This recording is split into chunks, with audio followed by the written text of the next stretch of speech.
Le papier Swan n'est pas un papier comme les autres. On le reconnaît à sa couleur tenace et à sa surface lisse et résistante. Il absorbe l'eau et humidifie l'encre, et peut être plié plusieurs fois sans se déchirer. Doux et léger, ce papier symbolise depuis 1500 ans le raffinement des lettrés chinois. Transmis oralement de génération en génération et encore d'usage aujourd'hui, le processus traditionnel de fabrication est exclusivement manuel et comprend plus d'une centaine d'étapes. 我们现在一天大概做900多张到1000张纸左右。捞纸这道工序呢，它是常年与水打交道。夏天的时候呢还比较好一点，到了冬天的时候呢，这个水温很低，也就在4、5度左右。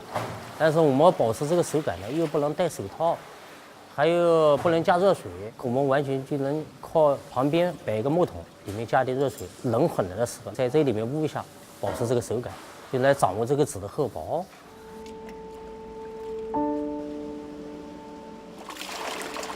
Le puisage du papier est l'étape la plus difficile du processus de fabrication car elle détermine la qualité du papier.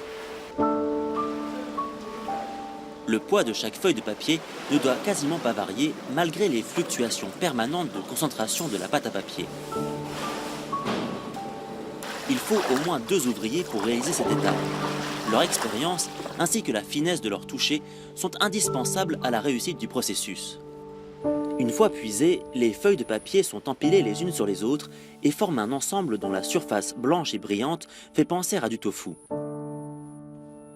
Les feuilles de papier sont ensuite séchées et découpées.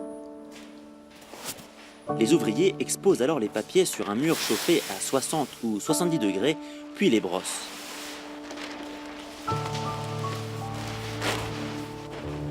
Les découpeuses, ces femmes qui utilisent des ciseaux spécifiques pour égaliser les feuilles, vérifient en même temps la qualité du papier. Voilà le papier Swan prêt à l'usage. En 2009, les techniques artisanales traditionnelles de fabrication du papier Swan ont été inscrites sur la liste du patrimoine culturel immatériel de l'humanité.